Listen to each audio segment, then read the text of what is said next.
మీ favourite serials ఇప్పుడు టీవీకి ముందే సన్ నెక్స్ట్ యాప్ లో మస్తుగా అందరికి ముందే చూడండి. ఇప్పుడు సన్ నెక్స్ట్ యాప్ ని డౌన్లోడ్ చేసి సబ్స్క్రైబ్ అవ్వండి.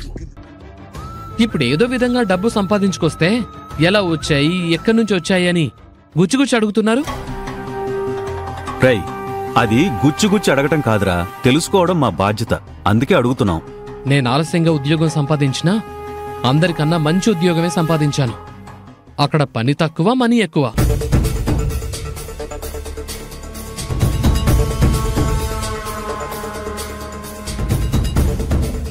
బట్ ఏ కంపెనీ అయినా నెల అయిపోయిన తర్వాత శాలరీ ఇస్తారు కదా అన్నయ్య. జాయిన్ అయిన రోజే అన్ని డబ్బులు నీకెవరిచ్చారు? అసలు ఏ కంపెనీలో జాయిన్ అయ్యావు? ఇదే ప్రశ్న నిన్ను కూడా అడిగాను. ఏ కంపెనీలో చేస్తున్నావని నువ్వు చెప్పావా? నువ్వు నా దగ్గర దాచలేదా? ఇప్పుడు నేను కూడా నీ దగ్గర చెప్పే అవసరం నాకు లేదు.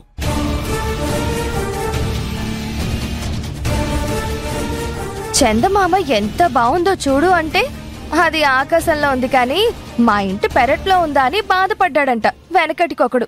అలా ఉంది మీ వరస.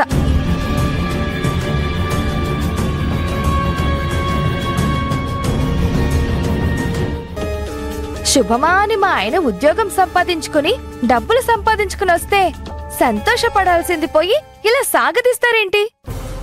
అది కాదు వదినా, తెలుసుకోవడంలో తప్పులేదు కదా. రాహుల్, ఏదైతేనేమి వాడికి కూడా ఉద్యోగం దొరికింది. వాడు కూడా ఇప్పుడు కుటుంబం కోసం కష్టపడుతున్నాడు. మనం అర్థం చేసుకోవాలి, కానీ అన్ని ఆరాలు తీయడం కూడా ఏం బాలేదు. ఇక ఈ విషయం ఇక్కడితో వదిలేయండి. అందరూ రాజీవ్ బాబు గారు నిజాయితీగా సంపాదించుకుని వచ్చారనుకుంటున్నారు.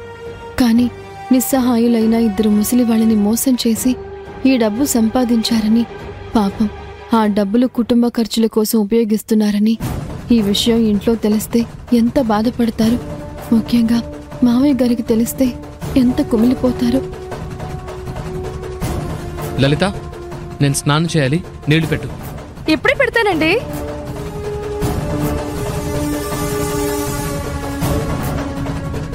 అసలు రాజీవ్ ఇలా వెళ్ళి అలా జాబ్ ఇలా సంపాదించాడు? అది కూడా మొదటి రోజే శాలరీ ఇచ్చారా? ఇస్తే ఇచ్చారు. డబ్బులు ఇంత దుబారాగా ఖర్చు పెడుతున్నాడంటే అసలు తన ఉద్యోగం ఏమై ఉంటుంది? ఎక్కడ జాయిన్ అయి ఉంటాడో? పర్వాలేదురా, ఇంకా నేను సెట్ అయిపోయినట్టే.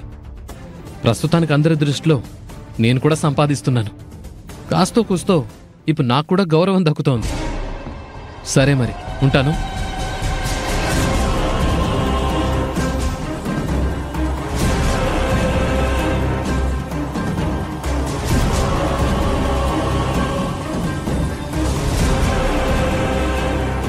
అభి, ఏంటి ఇలా వచ్చావు? ఏం కావాలి? మీతో ఒక విషయం గురించి మాట్లాడాలి. ఏ విషయం గురించి? మీరు చేస్తున్నది తప్పు బావగారు. తప్ప? నేనేం చేశాను? మనం కష్టపడి సంపాదించింది మనదవుతుంది. దాని గురించి ప్రశ్నించడానికి కానీ దాన్ని లాక్కునే అధికారం గాని ఎవ్వరికీ ఉండదు. కానీ మనమే ఒకరిని మోసం చేసి డబ్బు సంపాదిస్తే దాని మీద మనకి అధికారం ఉంటుందా? అసలు నువ్వు దేని గురించి మాట్లాడుతున్నావు? ఈ రోజు మీరు సంపాదించిన డబ్బు గురించి.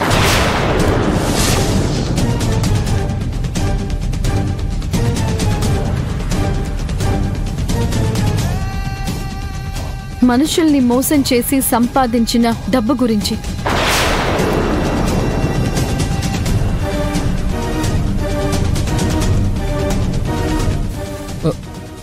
నేనెవరిని మోసం చేయలేదు.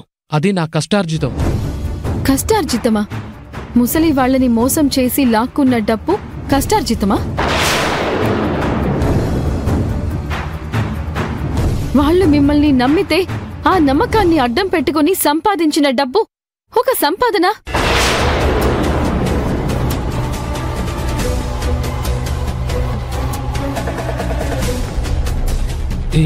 ఈ విషయాలన్నీ నీకెలా తెలుసవి? ఆ సమయంలో నేను అక్కడే ఉన్నాను. మీరు చేసింది అంతా చూశాను. పాపం బావగారు, ఆ ముసలాళ్ళు ఇద్దరూ చాలా బాధపడ్డారు. లబో దిబోమని నా కళ్ళ ముందే కన్నీరు పెట్టుకున్నారు.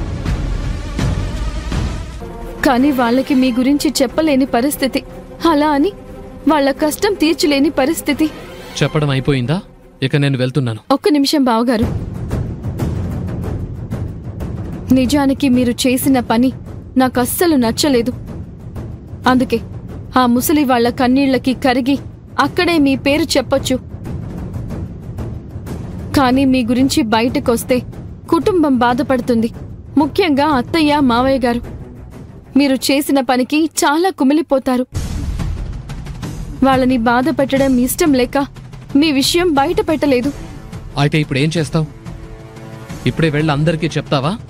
అందరికీ మీ గురించి చెప్పేదాన్నే అయితే ముందే చెప్పేదాన్ని. కానీ నా ఉద్దేశం అది కాదు.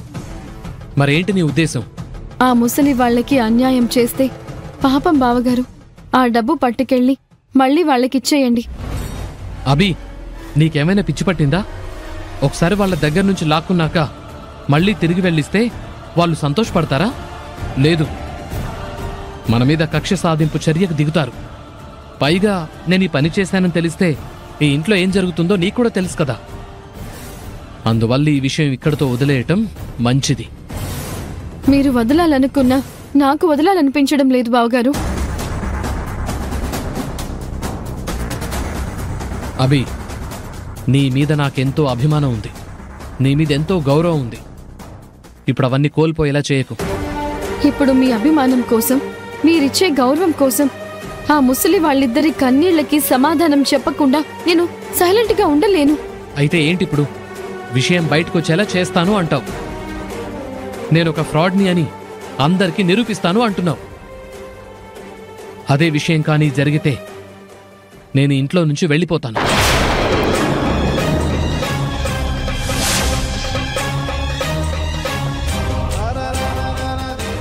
ఎవ్వరికి దొరకనంత దూరం వెళ్ళిపోతాను.